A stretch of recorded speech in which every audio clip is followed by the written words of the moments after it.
एक घटिया सा 2 कौड़ी का प्रोग्राम आता है बिग बॉस।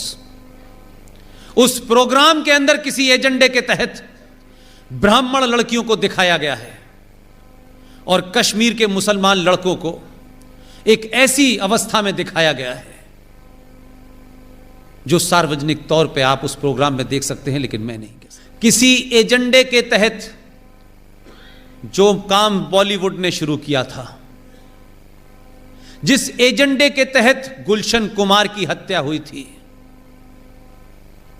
जिस एजेंडे के तहत हिंदुस्तान की फिल्मों से मंदिर भजन गायब हुए और मौला रे मौला शुरू हो गया, जिस एजेंडे के तहत हर कैरेक्टर में लड़की हिंदू है और लड़का मुसलमान है, हर एजेंडे के तहत इस्लाम को ग्लोरीफाई करने की कोशिश की जा रही है और हिंदुओं को कास्ट और गंदी गंदे तमाम जो चीज़ें, जो पाखंड है, उसको ऐसे दर्शाया जा रहा है कि देखो हिंदू धर्म में कितनी खराबियां हैं।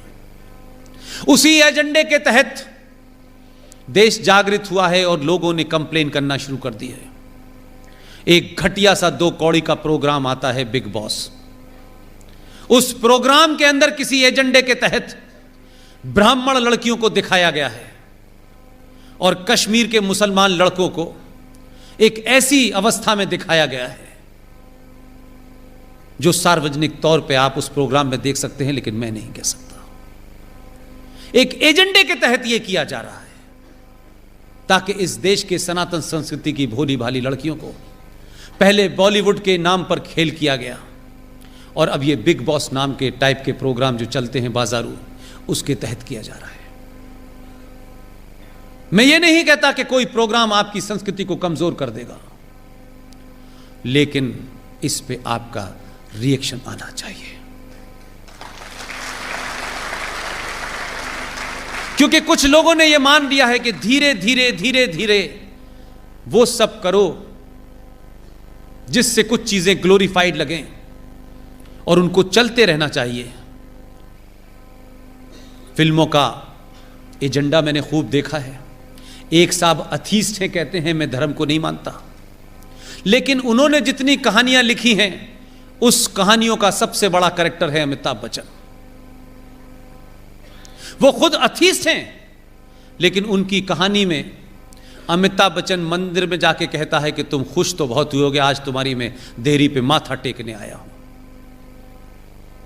लेकिन वही अमिताभ बच्चन की हर स्टोरी में या तो वो 786 का बिल्ला होता है जिसे गोली लग के निकल जाती है। जितने भी कैरेक्टर हिंदुओं के नाम से हैं, उन कैरेक्टर में या तो वो हिंदू चोर दिखाया गया है, या दोगला दिखाया गया है, या वो मक्कार दिखाया गया है। और जितने भी नाम मुसलमान हैं, उन नामों के अंदर इतनी इज्जत और इतनी शालीनता दिखाई गई है कि उससे ज्यादा शालीनता कहीं मिलती नहीं है। हर कैरेक्टर के अंदर उसको एक ईमानदार मुसलमान दिखाया गया है। हर कैरेक्टर के अंदर एक खास सोच को बड़ा किया गया है। और मैं नहीं कह रहा, आप सब लोगों ने अमिताभ बच्चन की फिल्में देखी हैं। इस एजेंडे के तहत छोटी सी घटना है, संजय दत्त ने बायोपिक बनाई थी, आप सब ने देखी होगी। उसी बायोपिक के अंदर एक जुमला है जिसने सब कुछ ब्लैक एंड व्हाइट कर दिया, क्योंकि उसमें कुछ झूठ नहीं है। संजय दत्त के पिताजी सुनील दत्त ने जब नरगिस से शादी करने का प्रपोजल रखा, आप जानते हैं उस वक्त के मुंबई का माफिया डॉन हाजी मस्तान ने फोन किया सुनील दत्त को और कहा कि तुम्हें किसने कहा है कि नरगिस से शादी करो, और उसको अपने उस अड्डे पे बुलाया। ये सच्ची घटना है। और उसने कहा कि मैं नरगिस को खुश रखूंगा, आप यकीन मानिए। इस देश में स्थिति आपकी ये थी कि आप किससे शादी करें, उसके लिए उस मुसलमान अगर माफिया डॉन है तो उसकी भी इजाजत लेनी पड़ेगी, और ली। पूरी जिंदगी उसने ईमानदारी से निभाया, लेकिन उसके लिए एक माफिया डॉन की परमिशन जरूरी थी। लेकिन आपकी लड़कियों को इसलिए वर्गलाया जा सकता है, इसलिए वो इजीली टारगेट हो जाती हैं कि हमारे घर में हमारी माएं, एक एवरेज मां की बात कर रहा हूं, हमारी माएं चमत्कार की खोज में ऐसे ऐसे बाबाओं के यहां चली जाती हैं कि एक बाबा हैं, वो कहते हैं समोसा खाया था, तो वो कहती नहीं, तो उसे चटनी से खाया था, तो उसने कहा खाया था, तो चटनी कौन सी थी, कि लाल रंग की थी, नहीं हरे रंग की थी, तो लाल रंग की खाना, सब ठीक हो जाएगा। ऐसे बाबा बहुत घूम रहे हैं। और भारतीय महिलाएं ये कब से चमत्कार में पड़ने लगी। कोई रहीम साहब के घर जा रहा है, ये अलग अलग बाबाओं ने जो दुकानें चला रखी हैं, इसमें सबसे ज्यादा भारतीय नारी क्यों जा रही है भाई? उसका घर संपन्न है, उसके घर में सब कुछ मौजूद है, क्या ऐसी बात है कि वो चमत्कार के चक्कर में अपने बच्चों और बच्चियों को छोड़ करके इन बाबाओं के भुलावे में आ रही है?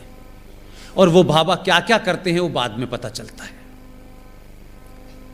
आप सनातन संस्कृति की हैं, आप उस वंशज की हैं जिन्होंने जौहर किया है, आप उनकी वंशज हैं जो दुर्गा बन के जिन्होंने अपने दुश्मनों का सर्वनाश किया है।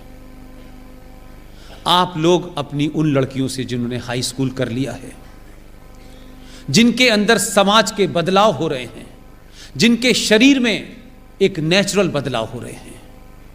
आपकी वो बेटी भी इसी समाज में रहती है, उसके अंदर भी अजीब अजीब इच्छाएं जो होंगी वो आएंगी। मेहरबानी करके बाबाओं के चंगुल में न जाएं। अपनी 10वीं क्लास की लड़की को अपना दोस्त समझ के उसके मन मस्तिष्क में होने वाले बहुत सारे कोतूहल को शांत करें, उसको बताएं। दोस्त बन के रहेंगी तो वो अपने मन की बहुत बातें आपसे करेगी। अगर आप सिर्फ मां बन के रहेंगी तो अपनी बात नहीं बताएगी। और इस शहर में बहुत सारे शिकारी घूम रहे हैं जो कलेवा पहन करके लड़कियों के स्कूल के बाहर घूमते हैं और उनको अपने चुंगल में फंसाते हैं। और उसके बाद क्योंकि आपके पास समय नहीं है अपनी बात सुनाने का और सुनने का, वो अपनी बात अपने मन की किसी ऐसे आदमी से कह देती है, किसी भरोसे में कह देती है कि उसको ये पता नहीं चलता है कि मैं धीरे धीरे एक ट्रैप में फंसने जा रही हूँ। और जब तक उसे ध्यान आता है तब तक जिंदगी बर्बाद हो चुकी होती है। आप तमाम माएँ बहनें अपने उन बच्चों के साथ बैठें, उनसे बात करें। और सोना पहनने का भारतीय नारी को बहुत शौक है। सोना पहन करके सड़क पे चलेंगी, हजारों लुटेरे भूखे नंगे घूम रहे हैं जो आपकी एक सोने की चैन छीनने के चक्कर में आपकी जान जा सकती है। सोना पहन के किसी को नहीं दिखाना है। सोना आपके घर के बुरे वक्त के लिए रखा हो, उसे बक्से में रख दीजिए। कुछ सालों के लिए सिर्फ लोहा पहनिए, समस्याएं सॉल्व हो जाएंगी। आप लोगों ने मुझे इतने धैर्य के साथ सुना, यह रिकॉर्ड है मेरे जीवन में, लेकिन यह रिकॉर्ड उनको मत बताइएगा। पता करा लेंगे कौन आया था भाई, तो थोड़ी तकलीफ हो सकती है मुझे।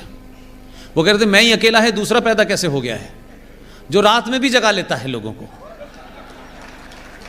लिहाजा राजकोट के लोगों में आपका धन्यवाद करता हूं, दिल से धन्यवाद करता हूं। मुझे सिर्फ यह पता था कि आप राष्ट्रवादी हैं, लेकिन आप इतने बड़े राष्ट्रवादी होंगे ये मुझे नहीं पता था।